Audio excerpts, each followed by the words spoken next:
Now, in 1918, in Mullion, there was 160 dwelling houses and cottages. Today, there's nearly 900. Now, if you took a walk from the village clock to Mullion Cove, on the left-hand side going down into Mullion Cove, there would be 6 dwellings. And on the right-hand side, there would be 4, right down to the cove. In the cove itself, there was just one dwelling, a wood bungalow, which later on, many years later, became a tea room. Now, the same applies to the Pauldew Road. From the old inn to Pauldew Beach, on the right-hand side, there was not one building. And on the left-hand side, there was 4, excluding Angrow's Lane. From the top of the village to Penhale, there were 6 houses all the way up to Penhale. Some on one side, some on another. Down at the valley at Troon, that was the thickest population now. There was 14 down there, and there's a few more now. Anyhow, and Pelorman Lane was just the 3 farms, Pelorman, Newton and Prisk. No houses at all. So you see, Mullion's grown. Yes, indeed. Enormously. Anyhow, farms, there was 30 farms and small holdings. Today there's 17. Now, come to worship in the Mullion. There was the parish church, the Methodist church, the little Wesleyan chapel, now a do-it-yourself store, and that was a beautiful little chapel. It was lovely. And then, of course, the Roman Catholics came here, and they had a marquee to start with. And for some unknown reason, that got burnt down, and they decided to build what they've got today. Anyhow, schools.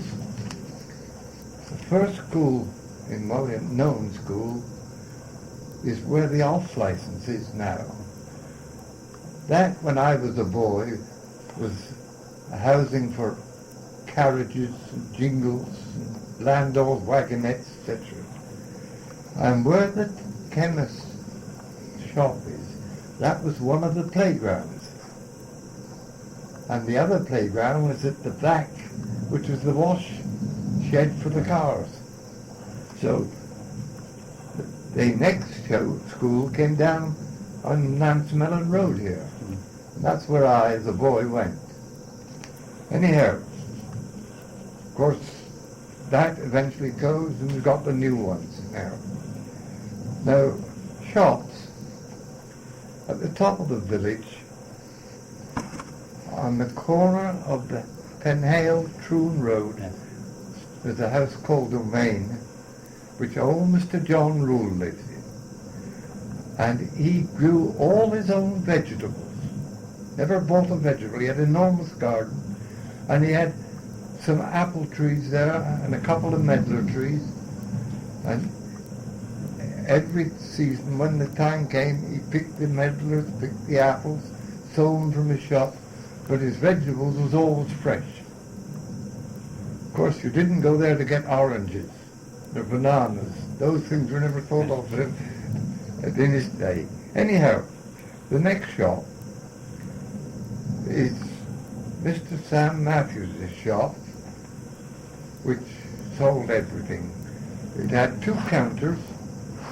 On the right was the one where the ladies could get their cottons, threads, ribbons, stockings, whatever they wanted. And on the left, of course, was the grocery shop. If you went in for currants, sultanas, sugar, it all had to be weighed up in blue bags.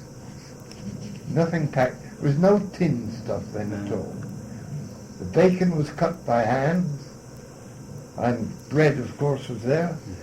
And outside was a big paraffin tank, which, of course, there was no electricity. It was all paraffin lights. Anyhow, that was the big shop. And then he had a small one down, a little way down, for all the hardware. Balms, scrubbing brushes, brooms, whatever. And girls' hoops, I remember them hanging up there. And then the butcher shop. And that was by a man called Hendy, Robert Hendy. And you entered the shop from the road in the centre. And of course there was a big chopping block there.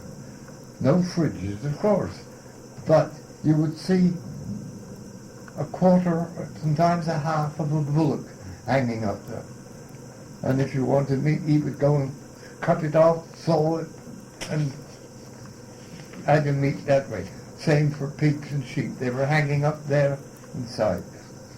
Then the next shop was a small one on the right-hand side, next to the cobbler shop. People called Sanders had it. And it was a little newsagent shop. I used to go there and get my comic ups. But when you walked into the shop, if 3 people walked into it, it was full because it was only a passageway in. On the opposite side, there was a little small shop which sold little things, what we would term today a corner shop. They sold a little of this and a little of that. And then, of course, the next shop was George's shop, known as supply stores. But when I was a boy, it was never known as that. It was always called Big Shop. If you were sent down to that shop, your mother would say, go down Big Shop and get what you want. Anyhow, they sold more, because that was the most up-to-date shop, and it sold almost everything. There was no chemist, but you could get Beecham's pills, you could get this and that, aspirins and all sorts of things. And they were all in glass cases on the side of the counter. And that was the first shop to have electric light, but they had their own plant. Now, that's the end of the shops in Mullion. Yes. Until they moved the post office. Yes. And Mr. Sam Matthews owned the ground where the post office is now, and he had that one built. And the old post office, he sold that to a man called Sam George, known as Sam Martle. Why was that? And he had a bit of green groceries, potatoes, tea, Yes. sugar and things like that. And he had a 4-wheel cart and went out selling around to the houses. But he was always known as Sam Martle. And people often wonder why he was called Sam Martle. And the fact was that when he was a boy, he fell off a donkey and had a nasty fall. And one of the ladies that picked him up, the old women of the place, instead of saying poor mortal, poor martel, in real Cornish style, and it stuck to it. Anyhow, that was the other odd shop. Pubs, there was 2 at one time. The Old Inn, which I can remember the date on it being 1699. But it was before that, much before that, which I'll prove to you presently. The other one was the one which was in the centre of the village, was known as the King's Arms, later George's Hotel, and then eventually Temperance Hotel. So, anyhow, that was that. Hotels, 3. Mullion Cove Hotel, Mullion Hotel, of course the old one burnt down, and the Paul Dew Hotel. Paul Dew Hotel, of course, is now a nursing home. Anyhow, now to the post office, the old one. There used to be a fellow called Williams who farmed up in a small holding at Beaver, and he would go every day with his pony and trap, which was painted red, the trap was, to Penale, and met the bus, and brought the post back. And he opened down the back, put it in, closed it up, rain didn't affect him. Anyhow, the post was delivered on foot, no bikes, and the postman had a flower pot hat that time. Anyhow, that was the post office. And then there was one other shop of the type, not sold to the public in the village. It was a turpentine shop, owned by a man called Johnny Casley. And that is where Gordon Champion's paper shop used to be, now a fancy shop. And Johnny Casley would be there all the winter making turpentine. And in the summer, with his donkey trap, he'd drive down to the cove and he had a shop down there. And that's where he sold his things. Now, of course, there was, of course, the workshop of Mr. James Henry Matthews, a carpenter and builder. He built an enormous lot of houses in Mullion. He was the builder of them. And he had that yard, which was 2 stories. And you see men up there working at night time, sometimes making a coffin under lamplight. Anyhow, now of course it's changed to a grocery. And the other carpenter was Joseph Rule. Anyhow, now the cobbler shop was where my grandfather was the village cobbler, and it's now Busy Bee. Anyhow, that was known as the House of Commons, and winter time especially, the old men would always congregate up there, sit around on forms or on the leather that was there. My grandfather would be working, trimming the, whatever he was doing, and throwing the bits of leather onto the fire. Of course, you can imagine the smoke and the smell. Anyhow, these old men, they would put the world to right. They would argue on this and argue on that. But when it came to a political time, election on, the air was livid. It was terrible. They would fall out. Anyhow, one particular time, it was an election. And older boys than myself, my brother, Mac George, Sammy George and others, they played a trick on me, old men. They barred the catch, which was a thumb catch, with a piece of wood.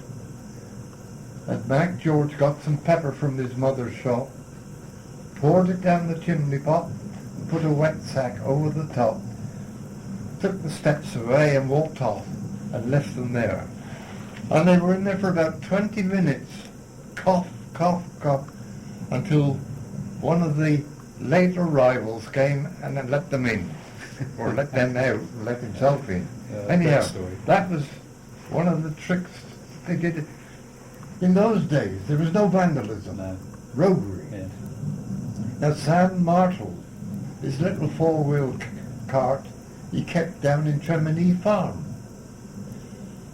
And these same boys pulled it out one night, went down the road, into the field where the British Telecom Exchange is. And of course that was High Bank. Down there was the pool. And they ran the cart right into the middle of the pool and left it. Which meant Sam Martle had to go into his cart up to his knees. Anyhow, so those are the sort of things that happened.